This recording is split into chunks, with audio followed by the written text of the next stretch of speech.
श्री गुरुचरणारविंदाभ्यां श्री रामचंद्र परब्रह्मणे ननु दशमं द्रव्यं तमः कुतः न दशमं द्रव्यं तमः भवति तमस्य द्रव्यत्वं सिद्ध्यते इति प्रश्नः।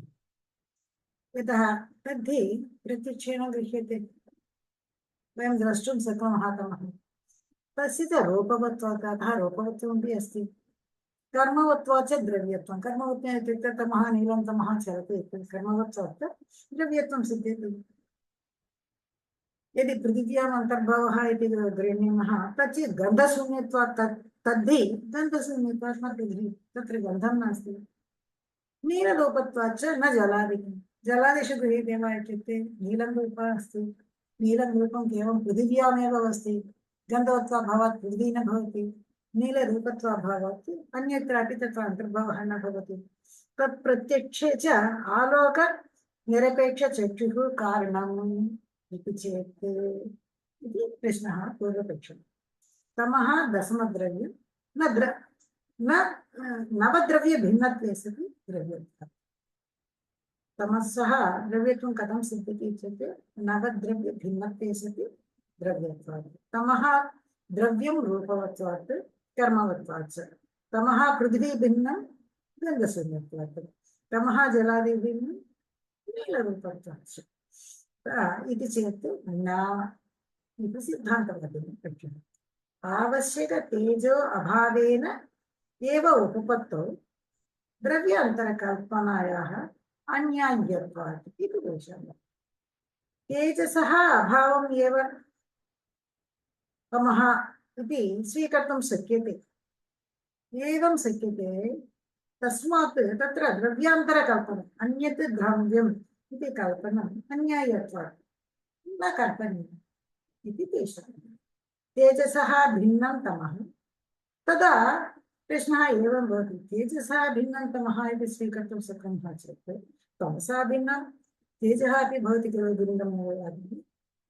तमसः भिन्नं तेजः इत्युक्ते अभावे न गुणः, अतः तेजस्त्वं तमसाभावः न भवति, तमसः द्रव्यत्वं स्वीकरोति। तमः रूपवत्ता प्रतीतिः तु भ्रमरूपा इति, तमसः रूपवत्ता प्रतीतिः भ्रमरूपा। कर्मवत्ता प्रतीतिः अपि आलोक अपसरणादौ, यदा वयं दीपं गृहीत्वा गच्छामः, अपसरणादौ यदि दीपः नास्ति चेत् तत्र तमः, तत्र दीपः अग्रे गच्छति चेत् तमः चलति इति प्रतीयते।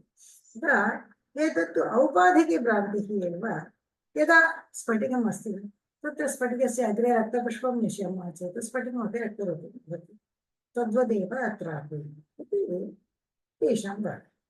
तमसः अतिरिक्तद्रव्यत्वे किं भवति, अनन्त अवयवादिकल्पना गौरवं स्यात्।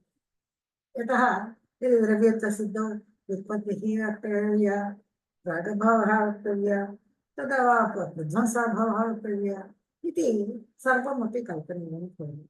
अतः कल्पना गौरवम् अतः तमसः अतिरिक्तद्रव्यत्वं। सुवर्णस्य यदा तेजस्य अन्तर्भावः तदग्रे वक्ष्यते इति ग्रन्थकारेण।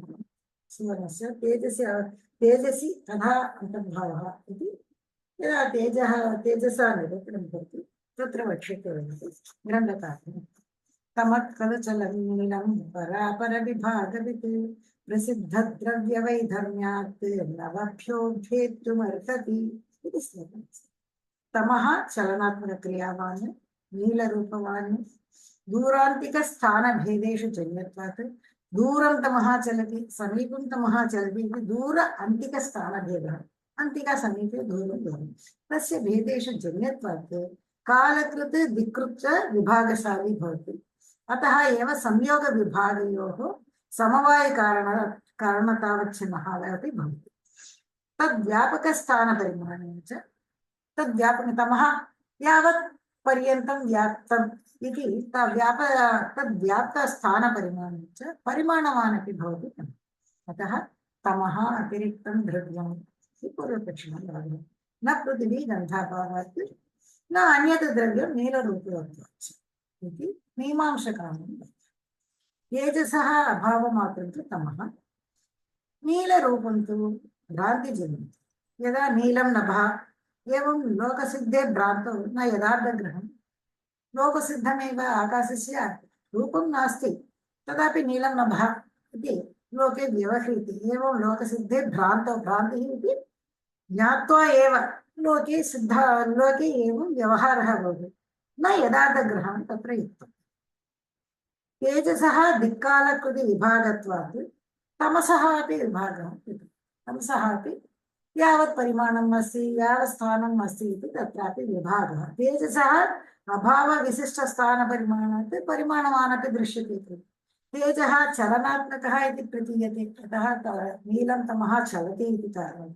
अतः तमः पृथग्द्रव्यम् इत्युक्ते न तेजसः अभावः एव तमः इति चेत् तदा तमसः अभावः एव तेजः भवतु इति कथं न स्यात् इत्यपि वदति। इति चेत् न, उष्णस्पर्शस्य आश्रयत्वात् तेजः तु स्वतन्त्रः एव द्रव्यं, न तदा तमसः द्रव्यत्वे।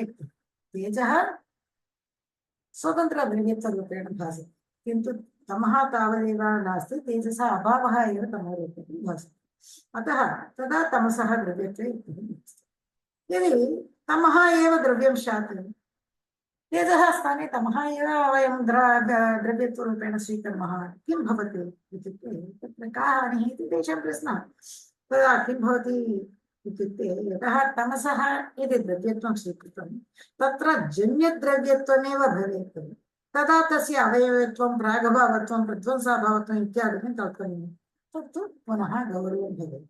अतः आलोक अभाव एवेदं तमोद्रव्यं न तु स्वयं नीलक्रियापतिस्तु भ्रान्तिरेवेति मन्यता इति श्लोके यथावक्तं तदैव आलोक अभावः एव तमः, नीलप्रतीतिः चलनप्रतीतिश्च भ्रान्तिः एव अस्माकं मन्तव्यम् अस्ति।